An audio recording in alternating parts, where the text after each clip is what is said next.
Morning সবাইকে। আমরা গেছিলাম একটু শ্রীরামপুরে ফ্ল্যাট দেখতে। এটা জায়গাটা দেখলে হয়তো অনেকে চিনতে পারবে বা অনেকে হয়তো নাও চিনতে পারো। এটা হচ্ছে পুরো সবুজ প্রকৃতির মাঝে একটা প্রজেক্ট, শ্রীরামপুর সোলারিস। এর অ্যাড হয়তো তোমরা দেখেছো টিভিতে, বা অনেকে হয়তো এখানে ফ্ল্যাটও বুক করেছো। যারা ভাবছো যে ফ্ল্যাট কিনবে, একদম চলে যাও। অনেক রিজনেবল প্রাইসের মধ্যে এখানে কিন্তু ফ্ল্যাট পেয়ে যাবে।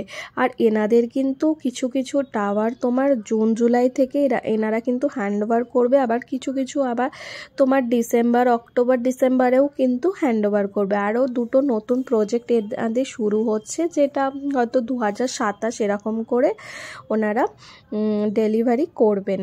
তোমরা যারা হয়তো এখানে বুকিং করেছো, যারা হয়তো কিছু জানতে চাইছো, আমাকে ইনবক্স করো, আমি বলে দেবো। এই জায়গাটা কিন্তু আমার ভীষণ পছন্দ হয়েছে। সন্ধেবেলা এখানটা কিন্তু বসে থাকতে ভীষণ ভালো লাগবে। আর আম গাছগুলো কিন্তু পুরো বউলে ভরে গেছে। এই যে হাঁসগুলো, আমি জিজ্ঞাসা করলাম যে এগুলো পরবর্তীকালে থাকবে। ওনারা বললেন যে হ্যাঁ, এগুলো পরবর্তীকালে থাকবে। রাজহাঁস, এমনি হাঁস।